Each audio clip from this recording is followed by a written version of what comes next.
We're What's all that? on a few minutes. Yeah, we are. I know. I agree with you. We are on a few minutes. I have a med every morning, I take right? ibuprofen. Caffeine. I'm on caffeine. Yeah. That's the only med I'm on, and I do take turmeric and Oh, turmeric. Yeah. I don't take that. That didn't work for me. Oh, it you know what? didn't? You know what? I've been off for a couple of weeks just to Dude, test, and this is the first time I feel okay. So it's weird. I It's a don't know. it definitely placebo. It's a placebo. I don't know about that.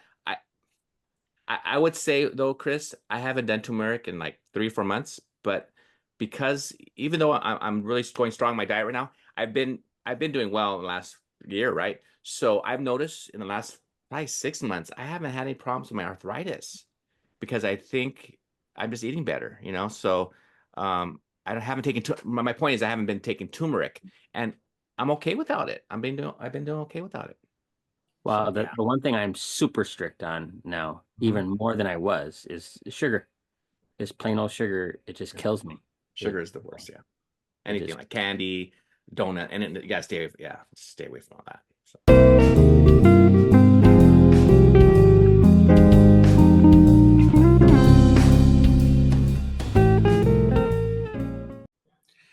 Hello, everybody. Welcome to the show. Today we have special guest Chris Aguilar. Chris is our brother, and we are talking about the 1999 book, The 48 Laws of Power. And I have my copy right here. Um, 48 Laws of Power, written by Robert Greene. You cannot feel indifferent about the book. Having read it, nobody has has an indifferent feeling about it. You either really love it, and it's gotten a hold of a lot of people. There's a lot of chatter about it to this day. I know it's very big in the hip hop community. There are songs written about the 48 laws of power.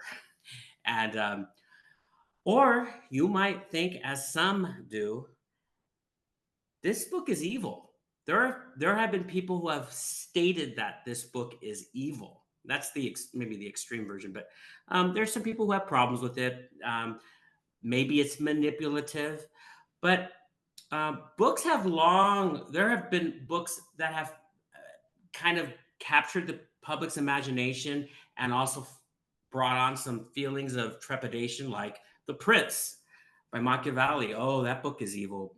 It's manipulation tactics. But I do want to mention that 50 Cent, I was talking about hip hop artists.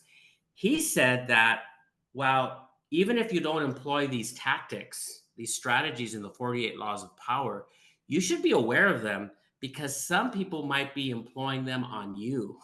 So it's good to know. And some people might even feel like, hey, it's good to be savvy as serpents, right?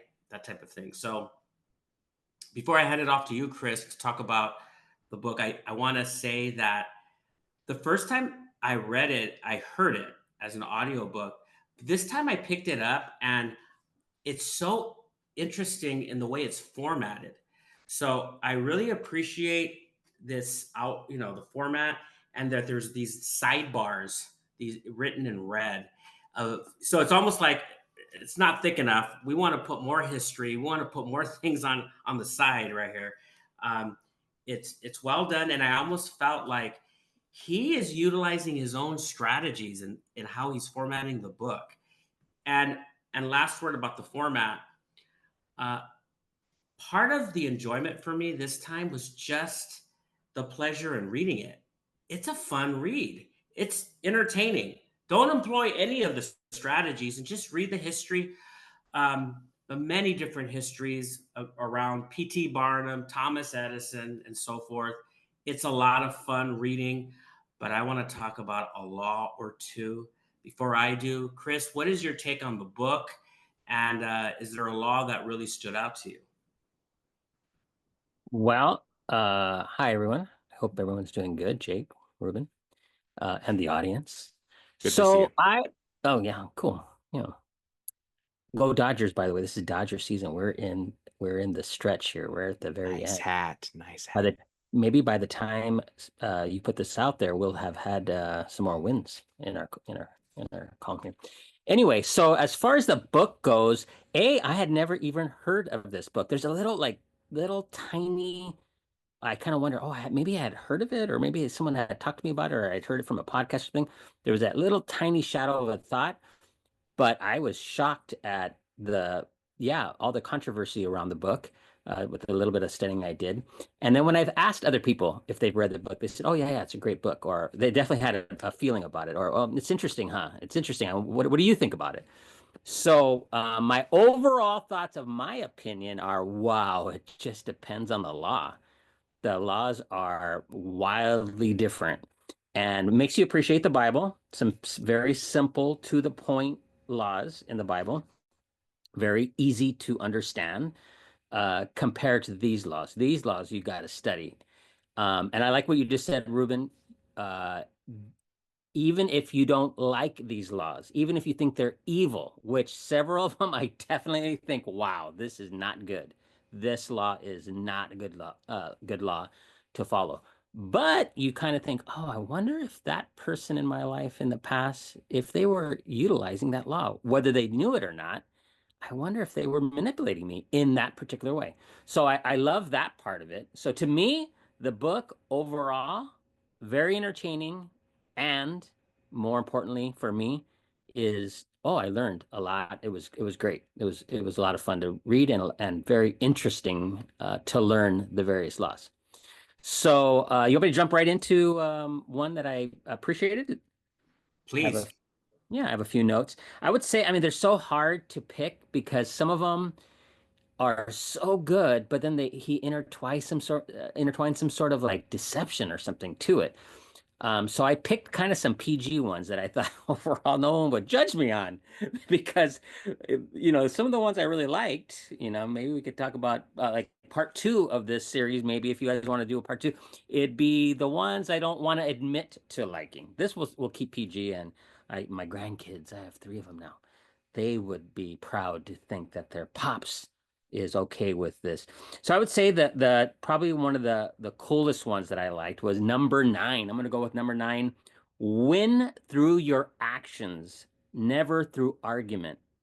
Uh, that was just super powerful, and they have one of the best stories.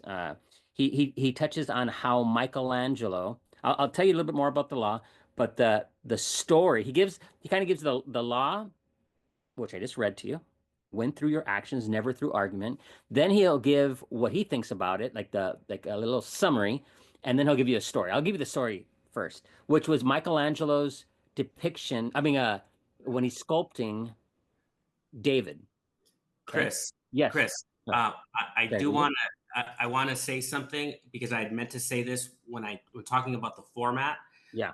Right before you share about Michelangelo, the format in which adds to You the wrote. enjoyment Yeah. is that he will give the principle or the law, and he'll give something called the transgression or the observance of the law, which is a lot of fun.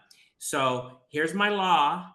Now let me tell you a story in history where somebody observed the law. Observance. It's very, when you hear it, it's a lot of fun too. But or transgression of the law. And then so you can see that, and sometimes he'll have a reversal.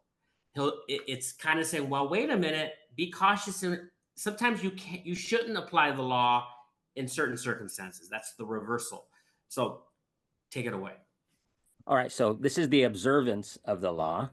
He basically he has a story of when there was a piece of marble that was built, in Michelangelo's time, and it was horrible. So they stuck it in I think in the back of a church or something, or in the hallway of a church, and it was just collecting dust. And everyone thought it was a waste. It was never going to be anything. They called upon Michelangelo, and I guess the person that owned the statue at this point, that didn't look, it was messed up, said that you can do nothing with it. But they called upon him and said, "Hey, Michelangelo, could you do something with this awesome, basically potential piece?" And he said, "Yeah, I think I could do something with it." And they said, "No, no, no. The guy that owned the marble, no, no, you can't do anything with it. It's a lost cause." So let me have a crack at it. So he ends up, creating David with a sling, one of the most famous pieces, right, that we know of today. But this benefactor who owned the statue, he wanted his own little mark on the on the statue. So he says, "Oh, the I think the way he was standing, I think the nose is a little too big." And so instead of Michelangelo arguing with him, the artist, the creator of this wonderful piece, instead of arguing with him, which I would have done, right? We would have done. We're the masters, right, of our whatever art we're practicing. We think we know what we're doing.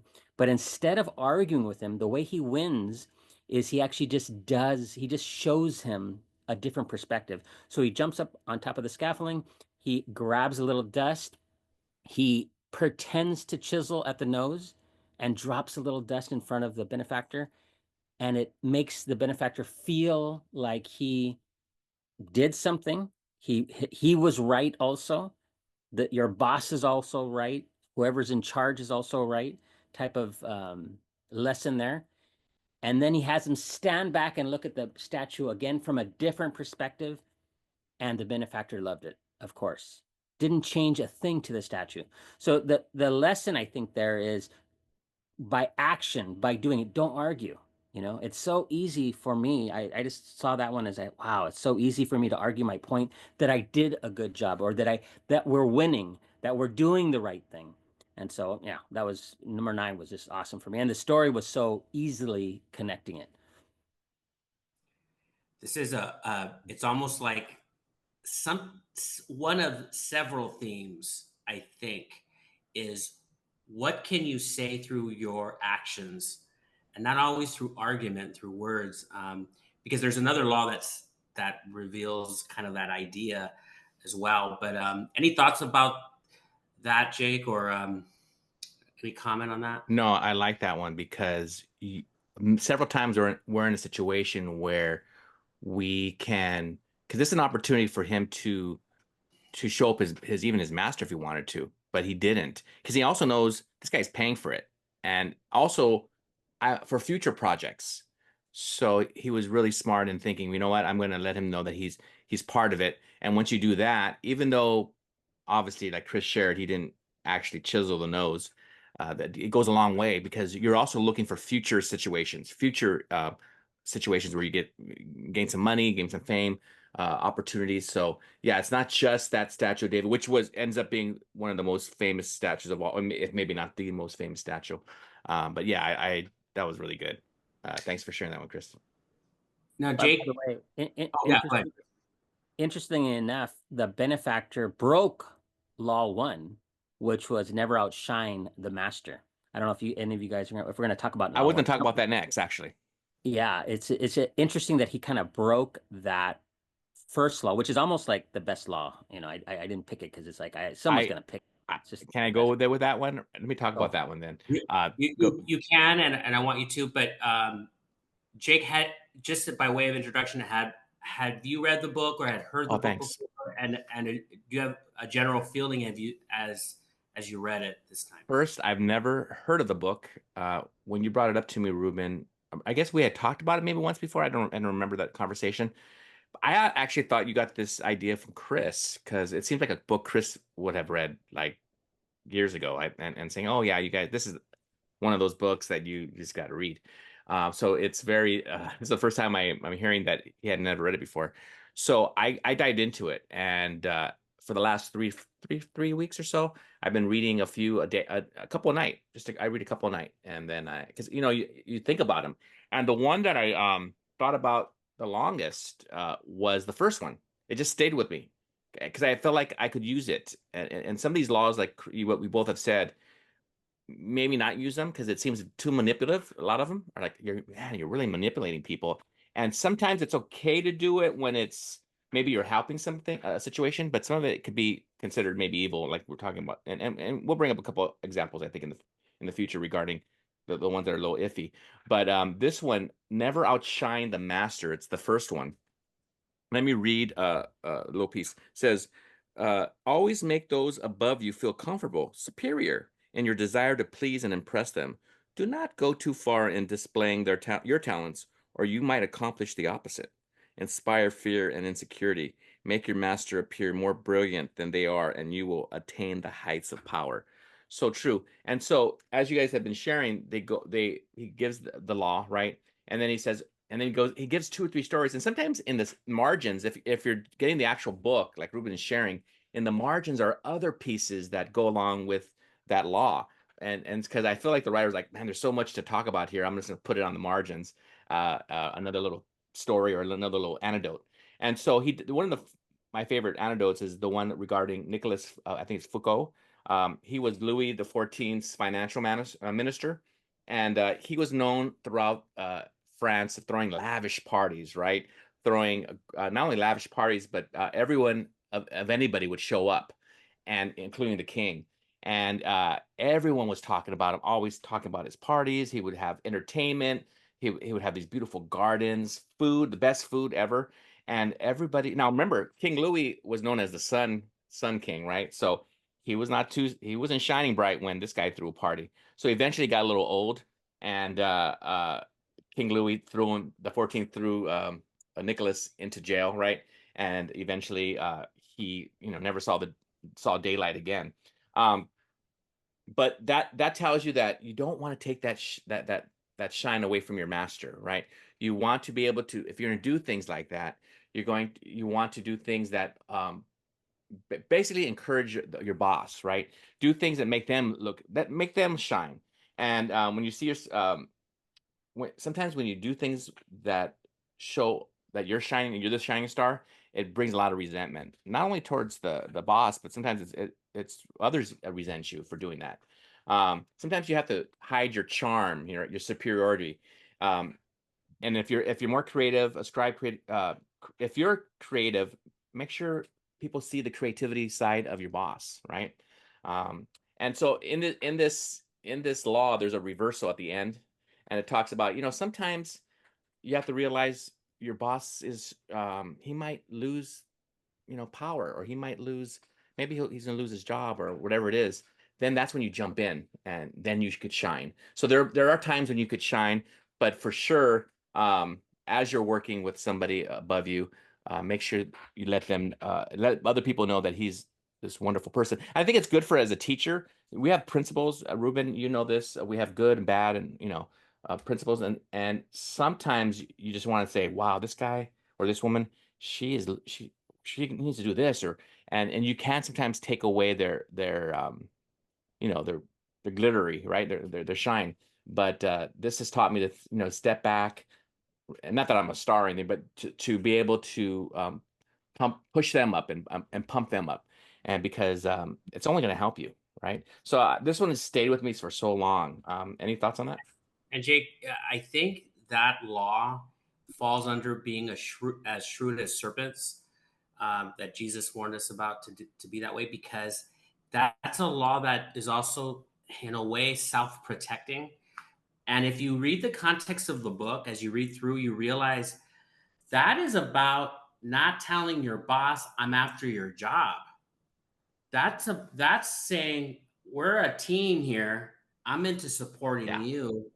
It's not, because at first glance it might seem like you're trying to be kind of a sucker, or you're trying to hide. No, sure.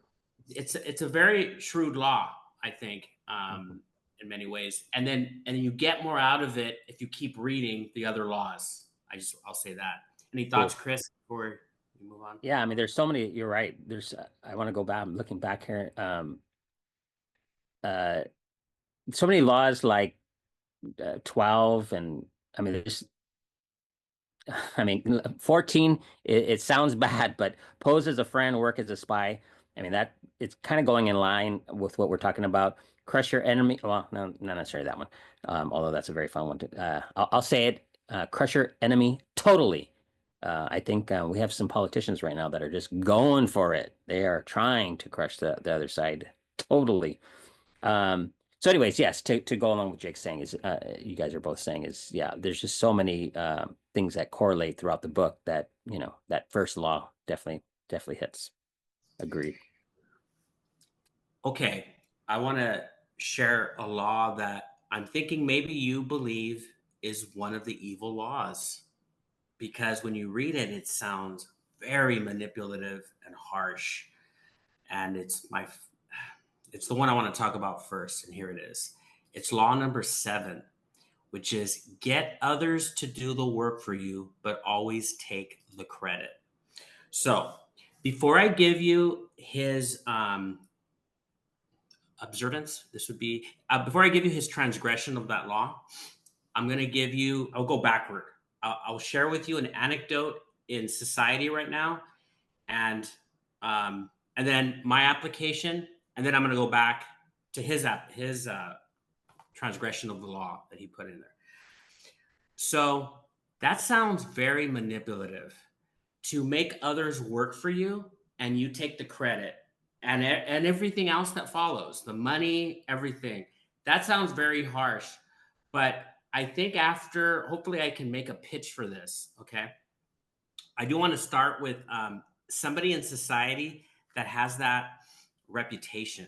So there's a really interesting interview right now with Rick Rubin and interviewed by Rick Beato. And Rick Rubin has a reputation. Have you seen that interview, Jacob? Yeah, I was shaking my Sounds like head you because I loved it.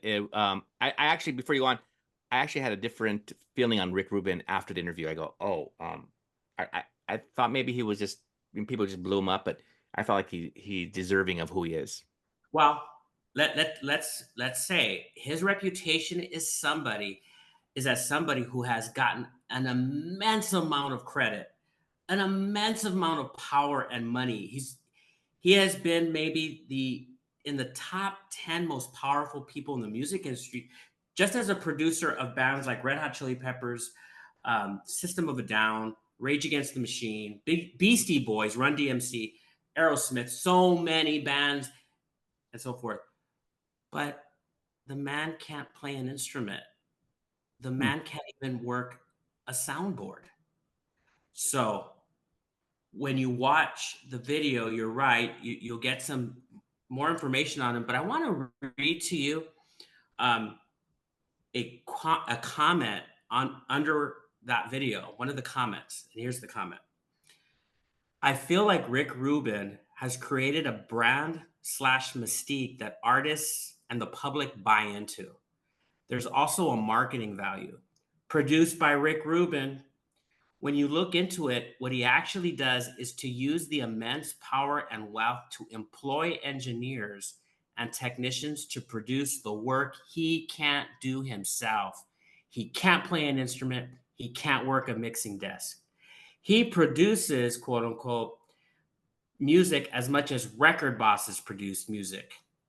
He puts money and his power and influence into it. And then there's some snark about some of the albums that didn't do so well. So I just want to point something out about that comment. It's a lot of anger and bitterness over a man who has wealth and power. That's really all that is. And I would say that, yes, when you have money, you have power. Although you're ignoring the fact he didn't always have money. Remember, he produced the Beastie Boys, I think, in some attic somewhere. But laying that aside, by the time he started producing Red Hot Chili Peppers, he had a lot of money.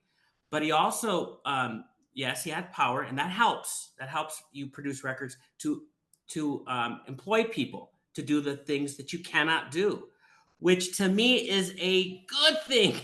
To be able to hire people to do the things you cannot do. To me, that's a very powerful move.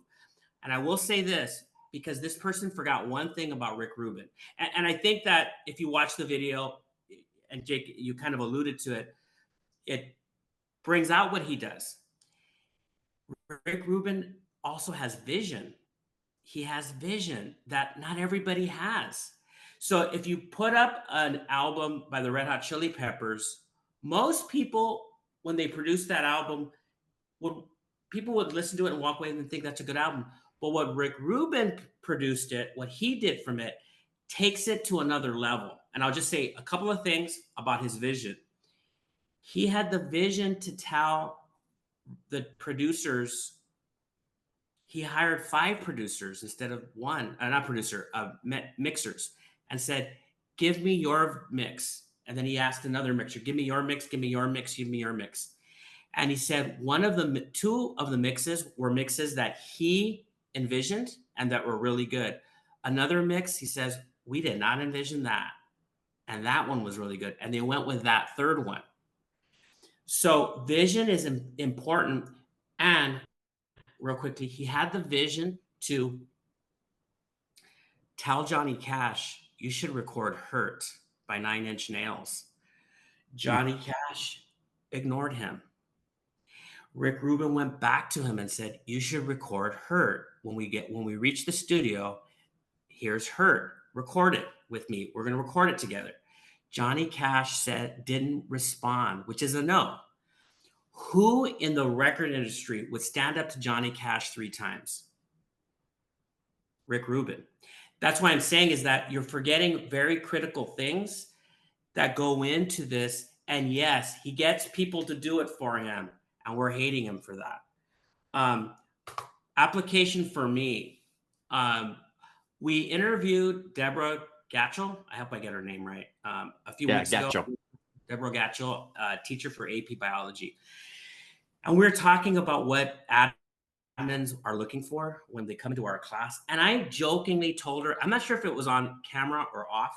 I jokingly said, all you really need to do to please an admin is to write your standards on the board and make the students go up and talk and just sit back and watch them do it. And they'll always give you a good mark, even if you're not teaching, and even if you just wrote standards blindly that day on the board and you're not teaching. And I kind of joked about that, but I started thinking about it. And I actually think it's right. Jacob, if I sat at my desk and I had the students pass out all the paper, and I never moved from my desk, and I had the students pass out all the books, pass out all the papers, and the students are teaching all day while I sit back on my desk with the notebook in my hand and watch them and gave feedback and had other students give feedback, how would my rating go probably by the admin? It'd be incredible. That's what they want. That's what they want to see. I never moved from my desk. I never got up to teach. That's perfect because they're doing it. They want to see the kids.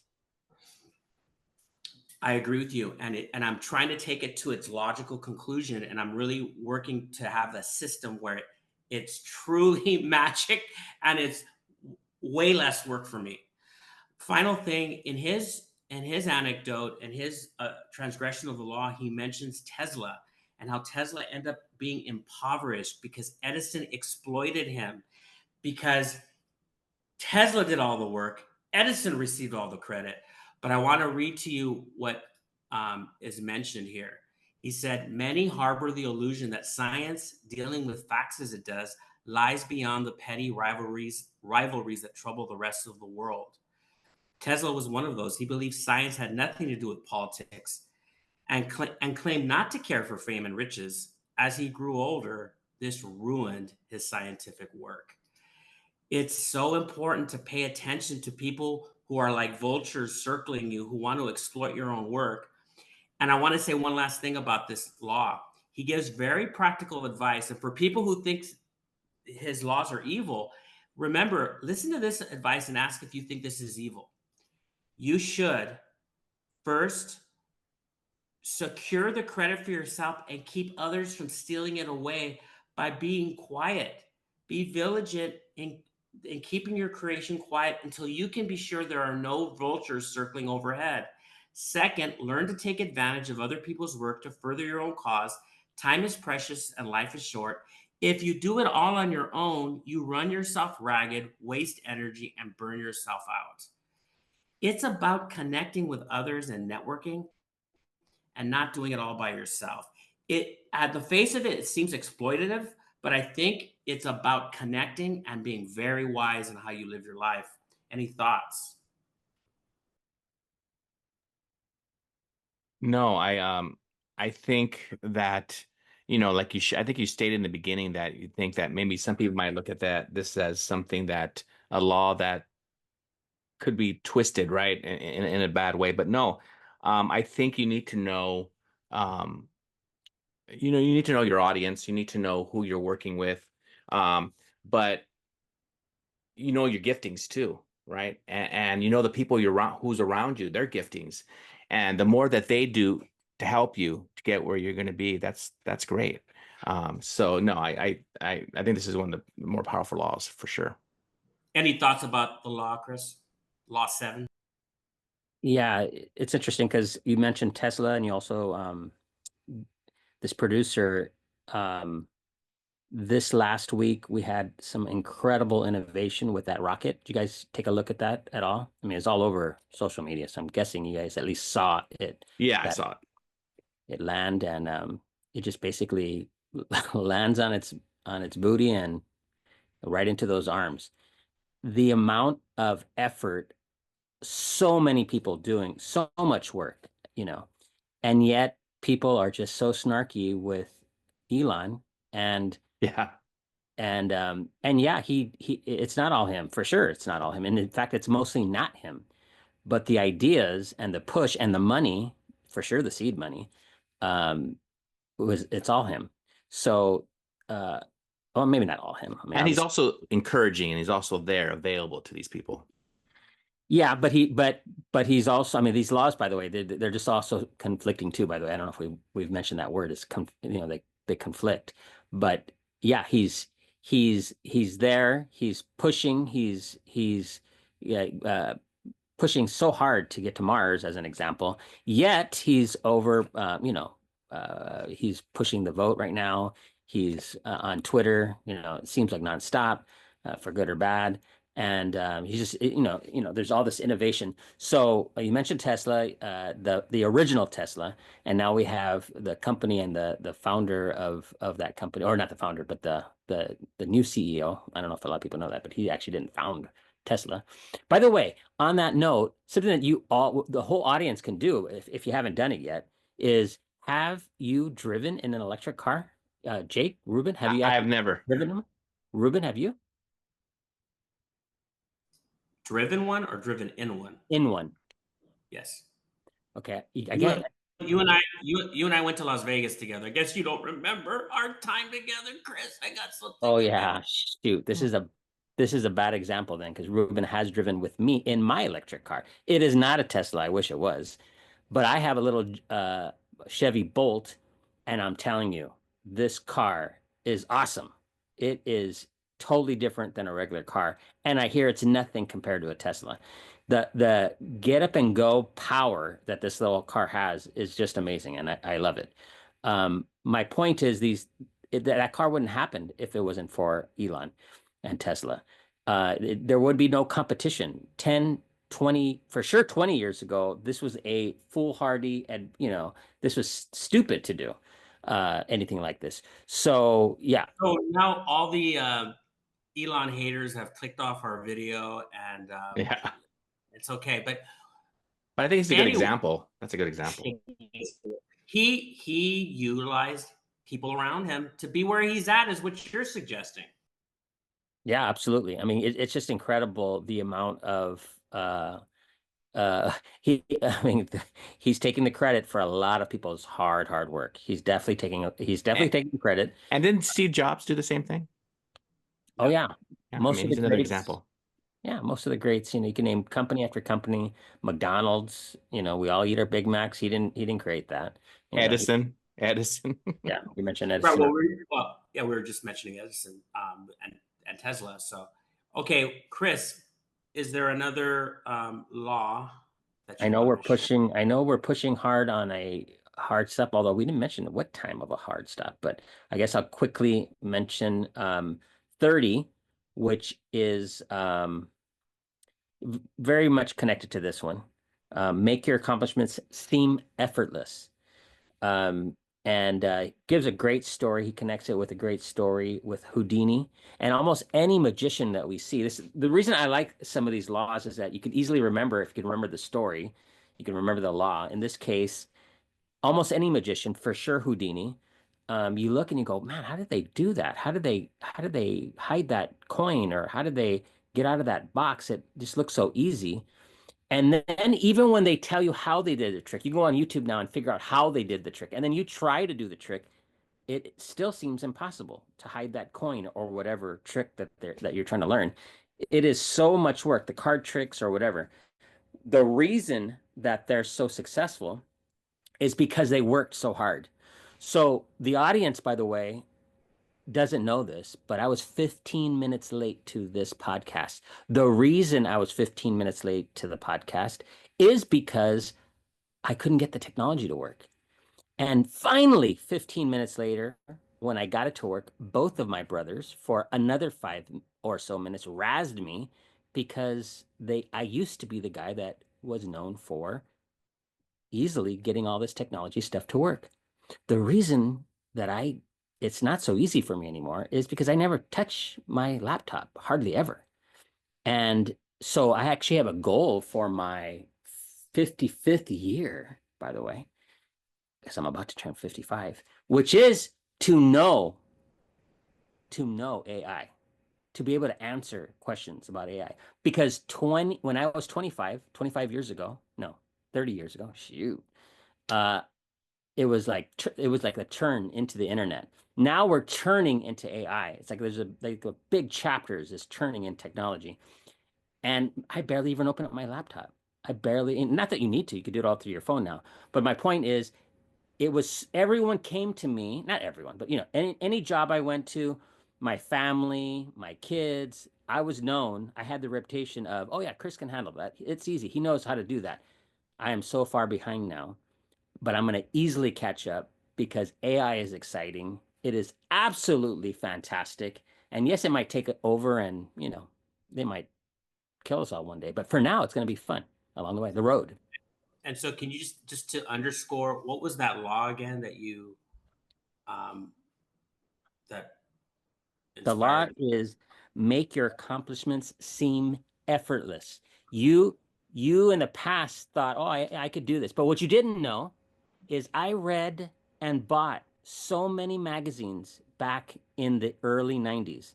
I spent hundreds of dollars, thousands of dollars on my education just reading magazines. I had piles and piles of magazines, pouring myself so that when I showed up to work, I knew exactly what I was going to work on, what I needed to do, how to network a computer or whatever I was doing.